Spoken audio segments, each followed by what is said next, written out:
Hello friends, welcome to the Southern Mountain Kitchen. Today we're going to do a take and bake pizza and make it taste good.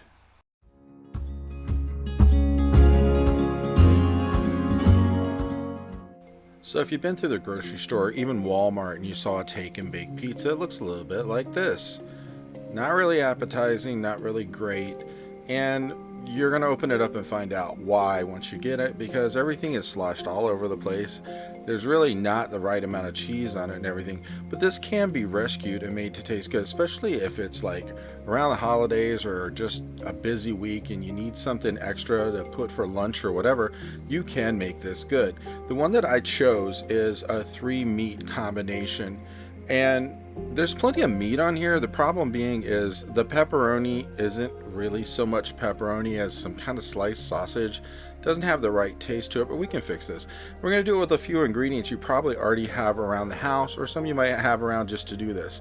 So what we're going to start out is to put some Italian seasoning across the top, just a sprinkle all over the place to make sure it gets it. And then we are going to take some Parmesan cheese and actually do an even coat of the whole bottom layer here, because we're going to add on top of this. Once you get that on, we're going to do a little bit of garlic and pepper, which is just a shaker you can buy from most stores, even the Dollar Tree. Shake that on just to do a light coating. You don't want to overload the garlic. And then once you get that all in place, we're going to add some mozzarella cheese to it, because the cheese on this isn't probably that close to real, so we just want to add a little bit to kind of give it a flavor. And sometimes you might already have some mozzarella in the house. I keep it in the house because I use it on a lot of things, including sandwiches.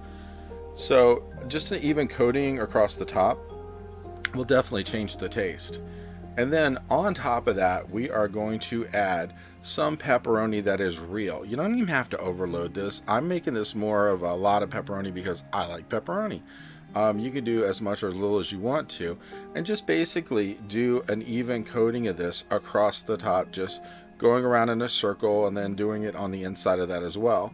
And that way it's going to improve the flavor. And just doing these few steps will change this and make it much more appetizing, because the way it comes from the store, it does need help. But you can fix it, and especially if you're doing a quick meal. I mean, this thing could be put together in less than 5 minutes and put in the oven. And you're going to follow their baking instructions, which usually they say put it in like 400, 425 for about 20 or 25 minutes. And when it comes out of the oven, it'll look more like this, which is a lot more appetizing than the way that they gave it to you.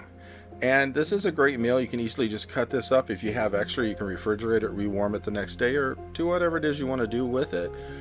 There's plenty of pizza here to serve a couple people, 3 people maybe. And it has a great taste once you perk it up. I think that probably when it comes from the store, it's a little lacking in real ingredients, and that's probably why it tastes the way it does. But when you do this, you actually change it to where it is really a lot more tasty. And it tastes a little bit more like you wouldn't have gotten it from the grocery store or Walmart for that matter. So if you're looking for something that you can use just as a quick lunch, this is definitely the ticket, and you don't have to do that much to make it taste good. So when mine was cooked up and done, this is a good quick view of it really quickly. It is amazing tasting, and if you like this video, please like and subscribe. And if you like the other recipes and things I have on my channel, please check out my cookbook, which is available on Amazon and in bookstores worldwide. Have a great day.